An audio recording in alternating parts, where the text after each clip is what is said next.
Kita ulang kembali sejumlah berita pilihan dari Bali.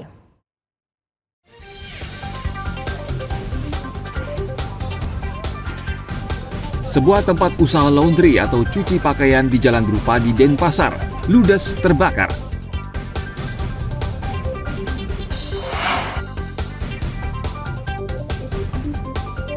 Membawa kabur mobil warga di Buleleng, seorang warga negara Jerman mengaku berhalusinasi.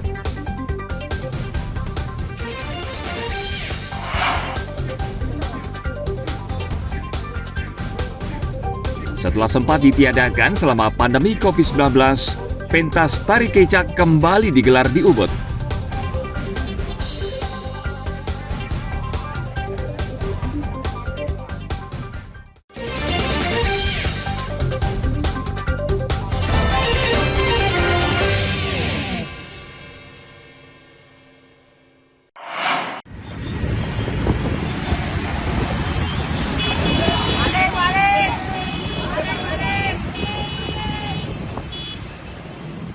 Seorang warga negara Jerman merampas mobil seorang warga di Gerogak, Buleleng pada akhir pekan lalu. Usai merampas mobil korban di sebuah SPBU, warga Jerman tersebut kabur ke arah kota Singaraja. Sejumlah warga kemudian mengejarnya dengan menggunakan sepeda motor. Aksi warga Jerman bernama Klaas Ries itu hampir memakan korban jiwa di jalan raya. Klaas akhirnya berhasil ditangkap saat masuk ke sebuah toko di kota Singaraja.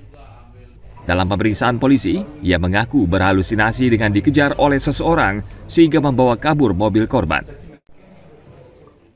Dia merasa ada yang mengikuti. Jadi si pelaku ini merasa ada yang mengikuti, lalu menyuruh korban untuk melaju kendaraannya dengan lebih kencang lagi, menyalip kendaraan di depannya. Tapi dengan menyalip itu dia agak keberatan dengan cara mengendarai si korban ini. Jadi dia keberatan dengan si korban ini mengendarai pakai klakson dengan sen kalau mau menyalip, itu dia keberatan di situ. Akhirnya dia meminta untuk berhenti di SPBU di daerah Banjarasem. Seririt ya, jadi berhenti di SPBU di situ. Nah, pada saat berhenti itu pelaku meminta untuk mengendarai mobilnya, jadi meminta untuk ambil alih mobilnya, akan tetapi tidak diperbolehkan oleh pemilik mobil. Dari situ terjadi dorong-mendorong dan juga sempat pelaku ini memukul korban di pipi sebelah kiri, sempat dipukul. Akhirnya ada waktu itu ada video juga yang sempat viral, itu memang benar terjadi, dia dorong-mendorong dan sempat saling pukul di situ. Mobil yang dirampas merupakan milik Ikhwanul, seorang warga desa Pemuteran Gerogak, Buleleng.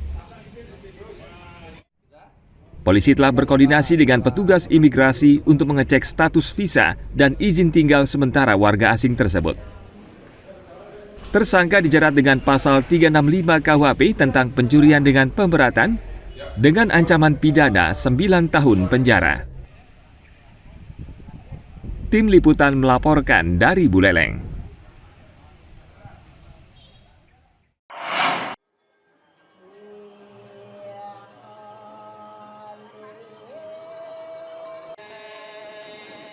Gubernur Bali Iwayan Koster telah mengajukan penambahan jadwal penerbangan dan penurunan harga tiket pesawat kepada Menteri Perhubungan.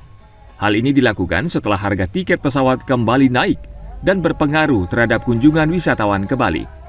Permohonan ini sudah direspon positif dan dipertimbangkan oleh Menteri Perhubungan.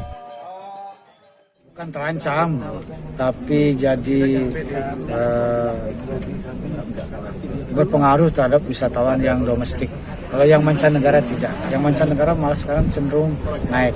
Kalau yang domestik, karena wisatawan domestik itu kebiasaannya adalah keluarga, kenaikan itu akan berdampak kepada keseluruhannya.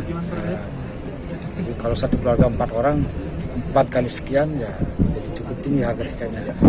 Dan saya sudah komunikasi dengan Pak Menhub, satu tambah penerbangan dan yang kedua agar harga tiketnya diturunkan. Gimana responnya Pak? Sudah direspon? Positif, sudah sedang dalam proses. Oke. Ya. Aku minta berapa sih harganya kira-kira rentang harganya? Misalnya Kalau Jakarta, itu Bali. Enggak bisa saya tentukan, kalau dulu kan enak. PP 3 juta, sekarang kan jadi tinggi. Ya. Apakah harga tiketnya satu-satunya penyebab Pak?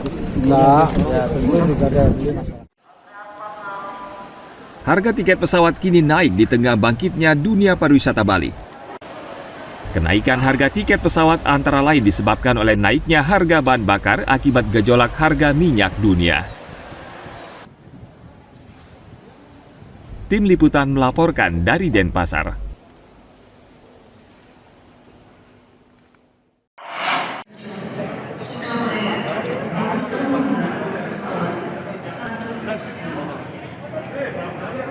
Meningkatnya kunjungan wisatawan ke Indonesia menyebabkan lama kunjungan dan kualitas belanja wisatawan juga meningkat.